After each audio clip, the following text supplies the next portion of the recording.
আলোচনা শুরু করতে চাই। রমজান মাসে যে আল্লাহ তাআলা রোজা ফরজ করেছেন, এটা কেন ফরজ করেছেন, উদ্দেশ্য কি? আমরা যারা আছি সামনে উপস্থিত, আমরা কে বলতে পারবো? আমরা বেশিরভাগ মানুষ সারা জীবন রমজান মাসে রোজা রাখি। অনেকে আছেন বয়স এখন 40, 50, 60 বছর পর্যন্ত হয়ে গেছে, প্রতি বছরই মাশাআল্লাহ রোজা রাখেন। রোজা কেন রাখেন সেই উদ্দেশ্যই জানেন না।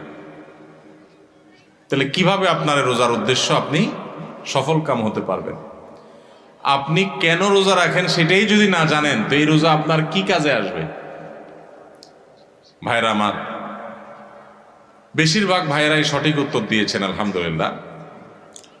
আল্লাহ সুবহানাহু ওয়া তাআলা কোরআনে কারীমে বলেছেন, কুতিবা আলাইকুমুস সিয়াম, তোমাদের উপরে রমজানের রোজা ফরজ করা হয়েছে। কামা কুতিবা আলাল্লাযীনা মিন ক্বাবলিকুম, যেমন তোমাদের পূর্বে যত জাতি এসেছে পৃথিবীতে সবার উপরে রমজানের রোজা ফরজ